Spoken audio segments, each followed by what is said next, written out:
자, 오늘은 굉장히 중요한 날입니다. 이번 주에 이제 대만 총통 선거가 예정이 되어 있고요. 그리고 이제 대만 총통 선거는 뭐 누가 뭐래도 요즘에는 정치적으로나 외교적으로나 산업적으로나 전 세계에서 많은 관심을 좀 갖고 있기 때문에 저희가 저희 3프로 글로벌 통신원이 전 세계 각지에 50여 명이 지금 포진되어 있기 때문에 이것에 대해서 그나마 조금 아실 수 있을 만한 분을 섭외를 해서 네. 한번 직접 들어보는 시간을 갖도록 하겠습니다. 알겠습니다. 자, 오늘은 대만에 계시는 분은 아니고요. 그러니까 중국에 계시는데 대만에서 과거에 또 일을 하셨던 경험도 있으셔서 아마 다각도로 이야기를 해주실 수 있을 것 같습니다. 중국 상하이 윤영식 통신원 연결돼 있습니다. 안녕하세요. 예, 안녕하세요. 소리가 들리시나요? 네, 아주 잘 들립니다. 아유. 예, 자, 반갑습니다. 네, 반갑습니다. 일단 지금 어디에 거주하시는지, 그리고 지금 중국에 계시다고 들었는데, 중국에서 어떤 일을 하시는지 저희, 보시는 시청자분들을 위해서 소개 한번 부탁드릴게요. 예, 시청자 여러분 새해 복 많이 받으십시오. 예, 상하이 통신원 윤영식입니다.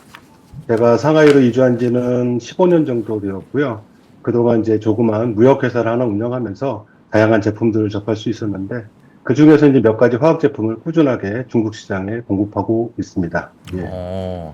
알겠습니다. 그러면 대만에서는 언제 계셨던 건가요? 예, 대만에는 제가 교환학생, 이제 유학생 신분으로 가게 됐고요. 이제 석사 논문을 준비하다가 1997년에 이제 외환위기가 터지지 않았습니까?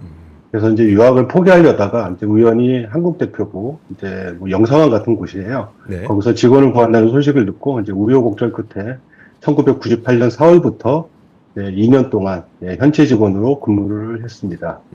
예, 그 공간에서 제가 주로 했던 업무는 이제 통번역 업무고요. 매일 이제 대만의 주요 뉴스를 번역해가지고 우리 참사님한테 브리핑하고 뭐 통역이 필요한 경우에는 통역원으로 투입되기도 하고 나중에는 이제 영사과 창구에서 대면 업무를 보기도 하고 뭐 그렇게 지냈습니다. 예. 그 언어적인 부분이 어떻게 그게 가능하셨을까요? 예, 뭐 제가 전공이 이제 중어중문학이기 때문에 그래서 주로 이렇게 번역 일에 많이 투입이 됐던 것 같습니다. 예, 알겠습니다. 혹시 대만 공관에서 일하실 때 뭔가 특별히 기억에 남는 뭐 사건이라든지 이런 것들이 있었을까요? 대만의 과거 역사를 보셨던 거잖아요. 예. 뭐 대만에서 제가 약 한 7년 정도 지냈는데요. 뭐 많은 추억들이 있지만은 특히 이제 공관에 2년 동안 있으면서 두 가지 큰 이슈가 있었어요. 예, 하나는 1999년에 9월 21일에 발생했던 이제 대지진이었고요. 그때 이제 한국에서도 이제 119 구조대를 파견을 했거든요. 그때 제가 이제 뭐 대표부에서 이제 파견 나가라고 그래서 통역으로 이제 파견 나가서 같이 구조 작업에 투입됐던 적이 있습니다. 이제 그때 뭐 저희 한국 구조대가 어린아이 하나를 갖다가 이제 아주 무탈하게 구조해내면서 세계에 이제 이목을 끌었던 그런 기억도 나고요. 또 하나는 이제 2000년도에 있었던 이제 대만 총통 선거가 기억이 많이 남습니다. 예, 근데 이제 그 당시에 그 국민들의 절대 지지를 받는 이제 송취라는 후보가 있었는데요. 이 송 후보가 국민당 내 경선에 이제 불복하게 되고요. 신당을 차려서 표가 갈리게 됩니다. 그렇게 되면서 이제 50년간 국민당이 대만 정권을 유지하고 있었는데 처음으로 이 총통 자리를 천슈에벤이라는 민진당 후보에게 빼앗기게 됩니다. 그래서 이게 이제 대만 민주 진영의 승리라고 할 수도 있겠지만 그 과정은 이제 완전히 어부지리였던 거죠. 그래서 이번에 이제 치러지는 대만 대선도 뭐 24년 전과 비슷할 것 같은 그런 느낌이 들어서 개인적으로는 매우 이제 흥미롭게 지켜보고 있는 중입니다. 그러면 저희가 대만의 역사를 잘 모르니까 그 당시에 이제 지금 민진당, 그러니까 지금 집권 여당인 민진당이 그 당시에 한번 정권을 가져오고 나서 그 이후로 계속 민진당이 좀 정권을 잡고 있었었나요? 예, 그때 2000년도에 이제 천슈에벤이 재임까지 하면서 8년 동안 집권을 했고요. 그 후로는 다시 국민당한테 바통이 넘어가서 마잉주 총통이 또 8년 동안 또 집권을 하게 됩니다. 그 후로는 다시 또 민진당으로 넘어가죠. 그래서 8년 동안, 8년마다 이렇게 한 번씩 바뀌는 그런 뭐, 룰 아닌 룰이 지금 이제 대만에서 일어나고 있는 거죠. 아, 그러면 지금 그 대만 선거의 그 굉장한 쟁점도 국민당이 되냐 민진당이 되냐잖아요. 네네네. 그런데 이제 우리가 많이 걱정하는 거는 친중 성향의 국민당이 되면 어떻게 될 것 같고 그러니까 친미 성향의 민진당이 되면 어떻게 될 것 같고 이런 걸 걱정을 하는데 실제로 그러면 약간 민진당이 집권했을 때는 뭔가 약간 민주적인 성향이 좀 더 강해지고 국민당이 집권했을 때는 조금 더 약간 중국과 같은 성향이 강해지고 이런 식이 진짜 있었나요? 기본적으로 이 대만은 이제 그 뭐 중화권 안에서는 그래도 유일하게 민주주의를 계속 지향하고 있는 그런 나라이기 때문에 뭐 민진당이 되던 뭐 국민당이 되던 뭐 민주적인 그런 부분에 있어서는 별다른 차이가 없다고 저는 생각이 되어지고요. 네. 뭐 이게 국민당을 갖다가 친중으로 이제 분류를 하는데 사실 제가 있었던 당시에는 뭐 그렇다고 해서 국민당이 반미라든가 뭐 미국과 관계가 이렇게 틀어진다고 그런 경우는 없었거든요. 예, 다만 이제 국민당 결국은 이제 자유중국이 이제 국민당이 창설해서 대만에서 중화민국을 갖다가 창설한 거 아닙니까? 그 헌법에 보면은 중화민국 헌법, 지금 대만 헌법에 보면은 대만의 그 중화민국의 영토는 뭐 중국 포함 대만까지 다 아우르는 뭐 이러기 때문에 그 중국 통일을 사실은 이제 국민당이 하나의 이제 기치로 계속 삼고 있었던 거죠. 그래서 이제 친중으로 이제 좀 분류가 되는데, 뭐 민주적인 뭐 이런, 제가 다시 말씀드릴게요. 예. 근데 이제 국민당이 대만으로 넘어와가지고 50년 동안, 어떻게 보면 독재 정치를 했거든요. 일당 독재를 했고, 어떤 그런 민주적이지 않은 그런 모습들을 보였기 때문에, 그래서 이제 민진당이 이제 민진당을 구성했던 사람들이 민주화 운동을 통해서 민주당을 갖다 구성하게 되고 민주화에 성공하게 되고 이렇게 딕선제로 바뀌고 이런 이제 모습들이 우리나라 한국의 이제 80년대하고 뭐 거의 비슷하다고 보시면 될 것 같습니다. 지금에 있어서 국민당이 집권한다고 해서 어떻게 뭐 중국같이 이렇게 공산화되거나 이런 것은 아니라고 생각하시면 되겠습니다. 사실 제가 예전에 네. 어렸을 때 정말 어렸을 때인데 그때 한 18년 전쯤 네.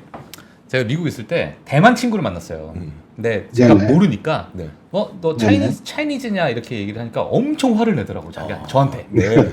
그래가지고 네. 저는 이제 그걸 아예 모르고 우리한테 차이니즈라고 얘기하지 마라 막 이런 얘기도 많이 하고 그랬었는데 지금 상황은 뭐 물론 오래 계셔서 아시겠지만 과거와 지금의 상황에선 더 이게 약간의 좀 대립이 되는 상황인지 아니면 오히려 좀 더 완화된 상태인지 뭐 어떤 상태인가요?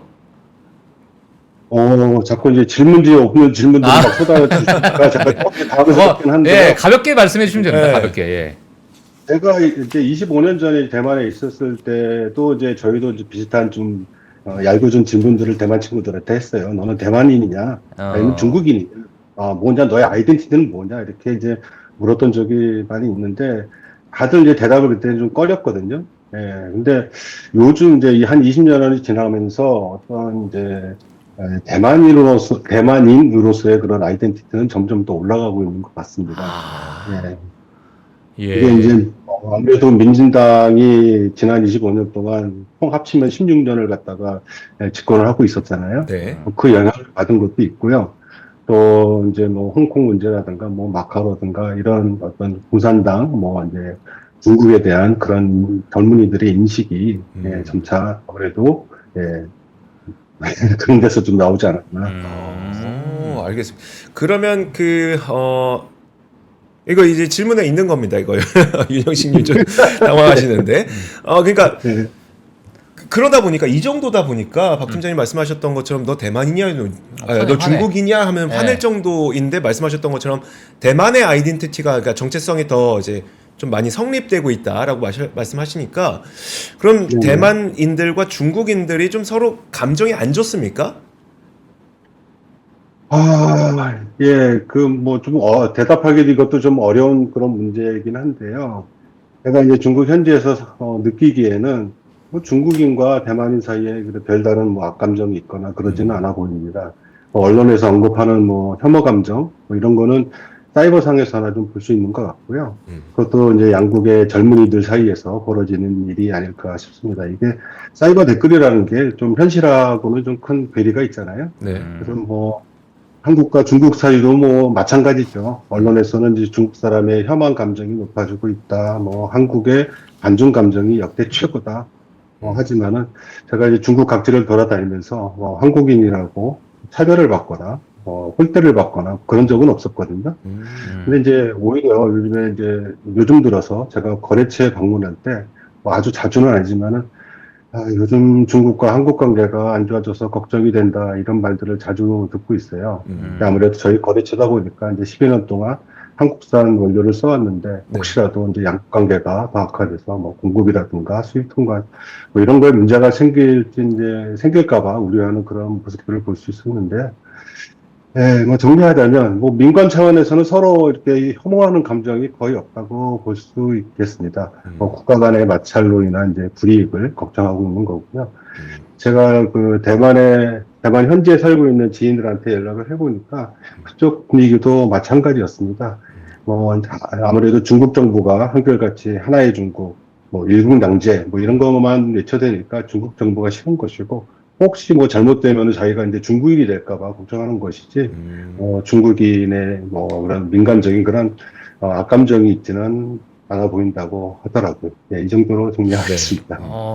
아니 근데 제가 중국 정부가 싫은 것이고 네네. 자신이 중국인이 될까봐 걱정하는 것 자체에 대해서 이게 결국 중국인에 대한 악감정으로 번지지 않을까라는 생각이 들긴 하는데 네. 또 악감정은 또 없다고 또 설명을 해주셨네요. 네, 그러니까 뭐 사람에 대한 그런 악감정은 아닌 거고요. 예. 그게 이제 뭐 사이버상에서는 서로 안 보는 사이에서 어떤 이슈를 두고 싸울 수는 있겠지만, 예. 실제적으로 저희가 현실에서 이제 뭐 비즈니스 관계든 뭐든 간에 만나게 되고 교류를 하게 되면은 뭐 그런 감정이 들지는 않습니다. 알겠습니다. 근데 이제 그러면 중국에서 대만을 바라보는 시각도 좀 궁금한데, 그러니까 중국에서는 제가 오늘도 뉴스 보면서 되게 놀랐었던 게 뭐였냐면 중국에서 이제 그러니까 중국에서 일하고 있는 대만 기업인들을 항공권 할인까지 해줘서 대만으로 보내서 투표하고 와라. 네. 라고 시켰다는 또 그런 뉴스가 있는 거예요. 그러니까 결국은 이제 친중 쪽을 좀 찍고 와라라는 것으로 이제 저는 뉴스를 보면서 해석을 했는데 그 정도로 네네. 중국에서는 대만 이번 선거가 친중 성향의 국민당이 됐으면 좋겠다고 생각하는 게 아닐까라고 저는 생각이 들거든요. 중국에서는 네네. 대만 선거를 그렇게 바라보고 있나요? 예, 중국에서 이제 대만 선거를 어떻게 이제 바라보고 또 어떤 식으로 이제 보도를 하고 있는지, 제가 좀 궁금해서 한번 좀 찾아봤어요. 그래서 이제 중국 외에 일단은 뭐 해외 언론들은 그렇게 얘기하잖아요. 무슨 이제 미국과 대만의 이제 대리전이다. 이번 선거로 대만의 앞날이 결정될 수도 있고, 동북아 형세에 큰 변수로 뭐 작용될 것이다. 이런 내용들로 이제 계속 보도가 나오고 있는데요. 그리고 중국에서도 예상대로 매일매일 적지 않은 보도들이 쏟아져 나오고 있긴 합니다. 살펴보면은 이제 주로 민진당이나 라이 후보를 비판하는 내용이 대부분이고요. 근데 이제 제가 살펴보면서 재미있는 거는 중국의 이제 대표 언론사라고 하면은 인민일보, 뭐 신화통신, CCTV 등을 꼽을 수가 있는데 이 같은 매체에서는 대만 대선에 대한 보도를 좀 자제하는 듯한 그런 모습이 보입니다. 이 대부분 자세한 보도들은 지역신문이나 야간 관련 전문 채널을 통해서 내놓고 있는데요. 왜 그럴까를 생각을 해보니까 이게 이제 중국 정부는 대만을 떼어낼 수 없는 중국의 일부분이라고 주장하고 있지 않습니까? 네. 그래서 이제 중국 매체는 그 대만 소식뿐만 아니라 홍콩, 마카오 관련 뉴스를 국제면이 아니라 별도 섹션을 두고 거기서 다루고 있어요. 그래서 이제 자국 내 이제 작은 이벤트에 불과한 대만 대선 뉴스를 메이저 언론에서 대서특필을 하게 되면은 이제 국내외적으로 잘못된 시그널을 줄 수 있다. 그런 뭐 우려에서 나온 조치가 아닐까 생각되고요. 이게 뭐 결국은 이제 대내적으로는 이제 뭐 대만 관련 소식을 알리긴 알리는데 그다지 큰 이슈는 아니다라는 뉘앙스를 주는 거고 대외적으로는 이제 선거 개입을 하지 말라는 비판에서 이제 벗어나기 위한 그런 전략이 아닐까 개인적으로 그렇게 생각을 하고 있습니다. 여기서 이제 궁금해지는 거는 과연 이제 중국 정부는 그렇고 중국 인민들, 중국 사람들은 대만 대선에 대해서 얼마나 관심을 가지고 있을까 하는 문제인데요. 네. 그래서 이제 아는 중국 지인들한테 물어보니까 뭐 기본적으로 대만 대선에 나온 정당 후보들 그리고 지금 형세가 어떻게 돼가고 있다는 정도는 다들 잘 알고 있는 그런 상황이었습니다.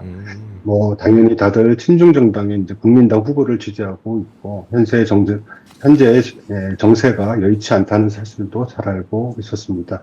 근데 이제 이 일반 사람들의 관심은 딱 거기까지 있는 거예요. 오히려 이제 저한테 뭐 요즘 한국에서 일어난 뭐 여러 이슈들 물어보면서 야, 우리는 대만보다 한국에 더 관심이 많어.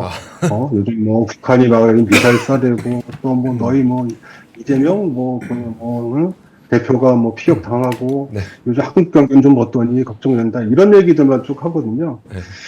그래서 이제 제가 느끼기로는 중국인들은 이제 대만 대선에 그다지 큰 관심을 가지고 있지 않다라고 말씀드릴 수 있겠습니다. 예. 생각보다 우리가 너무 과하게 생각하고 있어요. 아니 되게 웃긴 게 뭐냐면 네. 외국에 나가게 되면 네. 뭐 미국도 마찬가지예요. 한국에서 북한 미사일 하나 쐈다. 네. 한국 사람들은 관심이 없어. 평온해요. 네, 여기 정작 한국에 있는 사람들. 근데 네. 외국에 있는 분들은 야 전쟁 난 거 아니야 지금? 괜찮아? 야 괜찮아? 이거 큰일 났다. 이런 게 좀 있습니다. 사실 여기서는 또 쐈어? 뭐 그랬네? 이러고 바라버리니까. 그렇죠. 알겠습니다. 약간의 이제 그런 차이가 또 있는 것 같네요. 사실 지금 뭐 대만의 뭐 강력한 대통령 후보 네네. 누구일까요? 지금 어떻게 보세요? 지금 어떤 언론이나 여러 가지 어떤 정세를 보게 되면 이제 요즘 관련 보도가 워낙 많이 쏟아져 나와서 시청자 여러분도 모두 잘 알고 계실 겁니다. 근데 이제 1월 3일에 이제 1월 3일부터 블랙아웃 시작됐잖아요. 그래서 그 전에 여론조사를 토대로 한번 살펴보도록 하겠습니다. 예, 대만 독립을 주장하고 있는 이제 민진당의 라이칭더 후보의 당선 가능성이 높은 것으로 나오고 있는데요. 언론사별로 라이칭더 후보가 작게는 1%포인트에서 크게는 10%포인트까지 앞서고 있는 걸로 나오고 있습니다. 뭐 전체적으로 보면은 5차 법위 내에서 이제 접전을 펼칠 것으로 그렇게 예측들을 하고 있고요. 이제 대선까지 이틀 남짓 남았는데, 선거 향방에 영향을 줬던 몇 가지 이슈들을 이제 말씀드려보도록 하겠습니다. 네. 작년 이제 12월 24일에 대만 이제 대선 후보 등록을 마감했습니다. 마지막 날까지 국민당의 호유이 후보하고 민주당의 커원저 후보가의 후보 단일화가 이제 이슈가 됐었는데요. 이 정권 교체를 희망하는 이 두 진영의 기대와는 다르게 최종적으로 백지화되면서 대만 대선 형세가 민진당의 라이 후보에게 더욱 유리하게 돌아가지 않을까 싶습니다. 그리고 12월 말에 이제 후보들 간의 TV 토론회가 세 차례 열렸습니다. 저도 이제 관심을 가지고 세 차례 다 이제 지켜봤는데요. 뭐, 여러분들 다 예상하시겠지만은 이제 국민당의 호 후보는 주로 이제 라이칭도 후보를 비판하고 공격하고 라이칭도 후보는 또 자기를 둘러싼 여러 가지 이제 뭐 가짜 뉴스들, 그다음에 뭐 여러 가지 뭐 문제들 이를 해명하는 이제 시간을 썼고 중도 정치를 표방하고 있는 이제 민주당 커 후보는 양 진영을 다 싸잡아서 비판하는 그런 모습을 보였는데요. 그걸 바라보면서 2022년도 한국에서 있었던 대선 상황이 오버랩되는 그런 신기한 체험을 좀 하기도 했습니다. 네, 알겠습니다. 그럼 일단 좀 민진당 쪽의 후보가 그래도 대통령 그러니까 총통이 될 가능성이 좀 크다. 네. 이렇게 볼 수 있는 거네요. 지금 상황을 봤을 땐. 예, 지금 상황으로서는 아무래도 민주당의 이제 라이칭도 후보에게 형사가 유리해지고 있다라고 볼 수 있겠습니다. 예, 알겠습니다. 그럼 이건 어떨까요? 지금 생각보다 사람들의 관심이 그렇게 많진 않다고 말씀을 하긴 하셨는데 지금 대만 대선을 앞두고 중국이 대만 일부 품목에 대해서 관세 감면을 중단을 했어요. 이거는 뭔가 이게 중국에서 대만에게 선거와 관련된 뭔가 이렇게 굉장한 시그널을 준 게 아닌가라는 생각이 드는데 이 생각도 좀 너무 그냥 과도하게 제가 지금 바라보고 있는 걸까요? 네, 그렇습니다. 기자님 네. 너무 과도하게 바라보셨어요. 네, 너무 과도하게 바라보셨어요.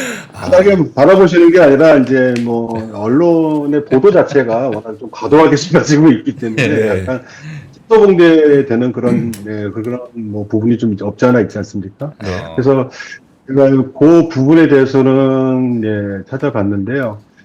뭐 말씀하신 대로 이제 중국 관련 부서에서 이제 올해부터 대만산 화학 제품 12개 품목에 대해서는 이제 관세나 조치를 중단하겠다 이렇게 발표를 했습니다. 그 중단 대상에는 이제 프로필렌, 부타디엔, 이소프렌 같은 이제 화학 제품들이 포함되어 있는데요. 이게 이제 뭐 다른 제품 잘 모르겠지만 프로필렌 같은 경우에는 제가 잘 아는 저희 거래처에서 생산하는 그런 제품이거든요. 네. 이게 이제 초기에는 전량 다 수입을 했었어요. 수입에 의존을 하다가 몇 년 전부터는 자체 생산을 시작하고 해마다 캐파를 계속 늘려나가고 있는 거죠. 예. 그래서 사실은 대만 제품을 수입하지 않더라도 전혀 자수용으로 쓰는 데는 전혀 문제가 없는 그런 정도까지 되어 있는 거고 다른 화학 제품들도 아마 대동소이할 겁니다. 거기다가 요 몇 년 동안 이제 불경이기 때문에 쓰는 그런 수요가 계속 줄어들고 있기 때문에 대만산이 없어도 전혀 문제가 없다. 그러니까 결국 중국 쪽에는 전혀 피해가 없다라고 말씀드릴 수 있겠고요. 네. 이게 그러면 대만 쪽에는 그럼 어느 정도 경제적 피해가 있느냐? 이제 여기에 대해서 대만 이제 경제부에서는 이렇게 이야기하고 있습니다. 뭐 2023년도 이번에 이제 금지되니까 그 인하 조치가 중단되는 12개 품목의 수출 금액, 네. 중국에 대한 수출 금액이 18억 달러, 한 2조 3천억 원 정도 되는데요. 전체 대중국 수출 금액의 1.3%에 불과하답니다. 그래서 이번 중단 조치로 인한 데미지가 그리 크지 않고 또 피해를 입은 기업에 대해서는 자기들이 보상을 해줄 그런 계획을 가지고 있다라고 하고 있어요. 예. 근데 이제 정부는 그렇게 얘기하는데 대만 산업계는 이제 관련 산업계는 이번 조치는 이제 뭐 비록 뭐 좀 미미하지만 네.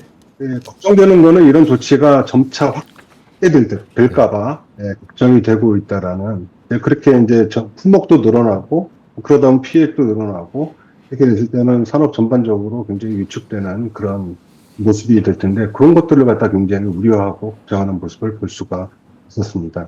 그래서 이번에 이제 이번 조치는 대만에 어떤 실질적인 경제적 데미지를 준다기보다는 대만인들의 이제 불안을 조장시켜서 자국 정부에 대한 불만을 이렇게 제고시키려는 그런 전략, 전술이라고 볼 수 있겠습니다. 그럼 맞네요. 그럼 맞네요. 내부적으로. 그러니까 결국은 그거잖아요. 말씀하셨던 게 원래는 중국에서 대만으로부터 수입해야 쓸 수 있었던 화학 제품들이었는데 그래서 중국이 야 수입하는데 관세 많으니까 우리가 좀 인하해서 우리 중국 기업들 좀 도와줘보자라고 했었는데 좀 시간 지나 보니까 야, 이거 중국 기업들이 다 만들 수 있는데 굳이 뭐 대만에서 이게 수입할 필요가 없네. 야 관세 높여. 인하를 취소해.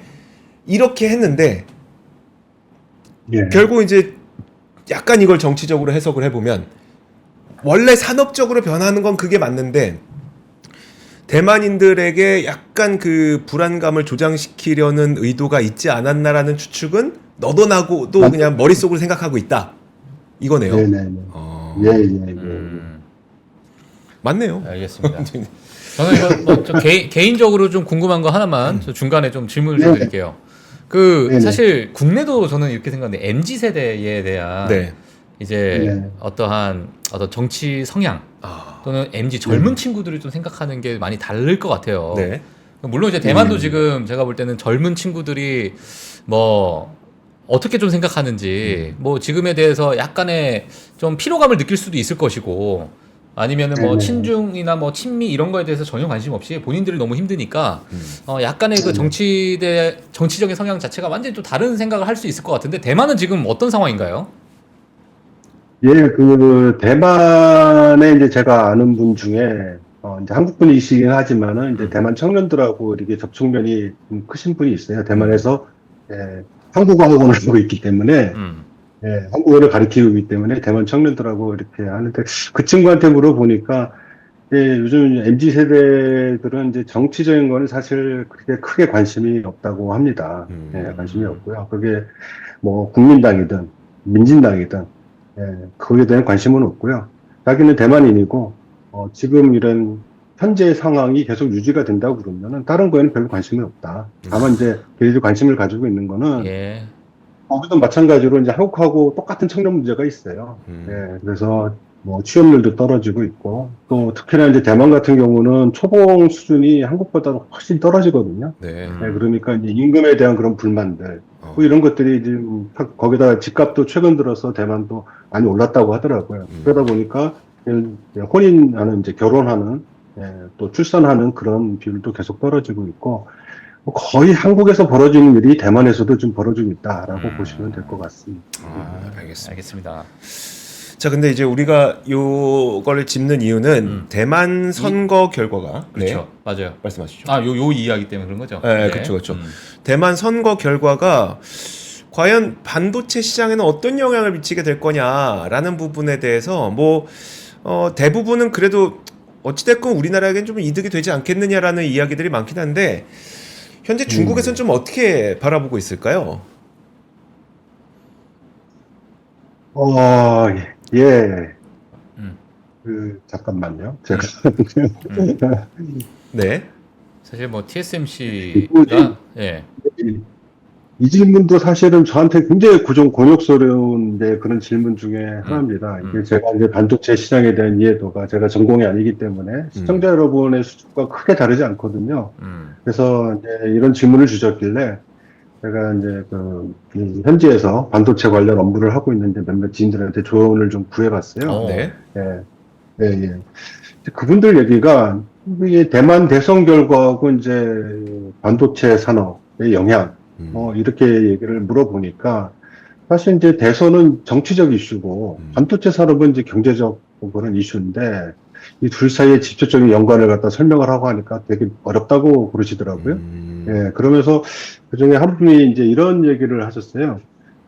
작년에 크리스 밀러 교수가 쓴 이제 칩워라는 책이 한간에 굉장히 좀 유행을 했었거든요. 그래서 미국이 반도체를 일반 소비재가 아닌 전략 물자로 간주하고 있다는 뭐 이런 얘기와 그리고 반도체 산업을 갖다가 안보에 링크시키려고 한다는 그런 뭐 이런 내용을 갖다 담고 있는데 실제로 이제 한국의 S사에서는 이 내부적으로 이 책을 갖다가 필독서로 지정을 하고 이 책이 이제 600페이지가 넘다 보니까 임원진들을 위한 이제 추격권도 만들었다 뭐 이런 소문이 들리기도 했는데요.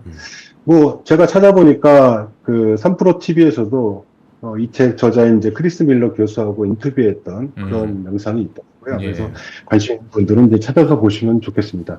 어쨌든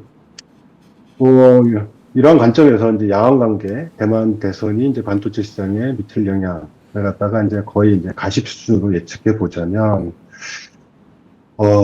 민진당이 대선에 승리할 경우에는 양안 관계가 지금보다 조금 더 악화될 것은 이제 자명한 사실이고요. 물론 뭐 그렇다고 해서 이제 중국군이 대만을 침공하는 상황까지 가지는 않겠지만, 대만에 대한 이제 경제적 수위를, 제재 수위를 한층 높일 가능성은 매우 높다고 할 수 있겠습니다. 혹시라도 대만 정부가 대만 독립을 위해 어떤 구체적인 행동에 돌입한다 치면, 물론 이제 그럴 가능성은 매우 낮겠지만, 양안 관계는 이제 걷잡을 수 없는 상황으로 치달을 수도 있을 겁니다. 만약에 이제 그렇게 된다면, 아직까지 대부분의 생산 라인을 대만에 두고 있는 이제 TSMC로서는 지역적인 리스크가 높아질 거고, 이 TSMC를 갖다 미국 본토로 품으려고 하는 미국의 요구가 점점 더 거세지게 되겠죠. 그리고 이제 TSMC의 이제 주요 고객들도 리스크 분담 차원에서 공급망을 좀 재조정을 해야 될 그런 필요성이 생기기도 하고요. 그렇게 되면은 그 사이에서 이제 한국 반도체 업계에 좋은 기회가 좀 올 수도 있지 않을까 하는 이제 그런 희망 섞인 예측을 해볼 수 있겠습니다. 반대로 이제 국민당 후보가 당선될 경우에는 양안 관계가 상대적으로 좀 마일드하게 변할 것이고요. 반면에 이제 미국의 이제 인도 태평양 전략에는 이제 큰 걸림돌이 될 것으로 보입니다. 또 이제 미국의 대중 반도체 제재에도 일정 부분 차질이 생길 거고요. 그러면 이렇게 되면은 이제 TSMC로서는 그동안 미국과 자국 정도의 의지에 따라서 대응하는데 급하다가 정권이 바뀌고 중국과의 관계가 개선된다 그러면 적어도 이제 미국의 어떤 과도한 부당한 그런 요구에 대해서 자신들의 목소리를 좀 낼 수 있는 그런 기회가 생길 것 같고요. 이런 분위기가 조성이 된다 그러면 또 우리 한국의 반도체 업체도 미국의 요청에 맞서는데 이제 어느 정도 도움이 생기지 않을까 싶습니다. 예. 이 정도까지 저는 생각을 해봤고요. 예. 어떻게 한국에 유리하게 이 희망회로를 갖다가 돌려서 한번 생각을 해봤습니다. 근데 말씀하셨던 부분들이 다들 좀 공감을 하고 있는 부분이에요. 그래서 만약에 민진당 승리하면은 양안 관계 악화되니까 거기에서 만약에 정말 그 좀 지정학적 리스크가 발생하면 어쩌지에 대한 걱정을 우리만 하고 있는 게 아니라 제가 오늘도 봤는데 블룸버그에서도 그 걱정을 보도를 내놓기도 했더라고요. 그렇게 되면 사실 지정학적 리스크 자체가 커지는 거니까 불안하고 반대로 이제 국민당 후보가 당선이 되면은 양안 관계는 좋아지긴 하는데 중국하고 대만 관계는 좋아지긴 하는데 문제는 그러면 이제 TSMC가 이제 뭔가 중국 공산당의 말을 듣게 되면 어떡하지? TSMC의 거기에 경영에 이제 중국 공산당의 입김이 작용하면 어떡하지? 그럼 뭐 지금 미국에서는 중국에다가 엔비디아 GPU 안 넣어준다는데 야 그러면 야 저기 TSMC 엔비디아 만들어주지 마 이렇게 되면 어떡하지? 왜 이런 걱정들을 하고 있는 거잖아요. 그래서 그런 부분들이 제가 좀 과하게 보는 걸 수도 있겠지만 그런 시나리오들도 전 세계적으로 많은 사람들이 좀 그리고 있다. 혹시나 발생할 수 있을 우리가 X팩터라고 부르잖아요. 네. 이런 일들이 발생할 가능성도 있기 때문에 이번 대만 선거 결과가 굉장히 중요하다라는 예. 이야기들을 좀 하고 있는 거죠. 예. 알겠습니다. 예. 정리를 해주신 거예요? 아니요, 조금 더 예. 해도 됩니다. 예. 네. 자, 그러면 요 정도까지 이야기를 해도 될 것 같아요. 네네네. 네. 네. 자, 오늘 저희 윤영식 통신원과 함께 대만 선거의 현재 상황이 어떤지 그리고 과거에 이게 그 대만의 그 정치 구조가 이렇게 변해왔다는 것까지 얘기를 한번 들어봤습니다. 네. 자, 중국 상하이에서 지금 계시는 윤영식 통신원과 함께 이야기를 나눠봤습니다. 감사합니다. 예, 감사합니다. 네, 감사합니다. 세계 최대의 테크쇼 CES 2024 3프로TV 취재팀이 미국으로 떠납니다. 기업 여러분도 함께 가시죠? 시간과 비용이 부담이라 못 가신다고요? 그래서 3프로TV가 준비했습니다. CES 2024 총정리 끝판왕 3프로TV 영상 리포트. 정확하고 확실한 3프로TV 영상 리포트를 만나보세요. 관련 문의는 하단 메일을 참고해주세요.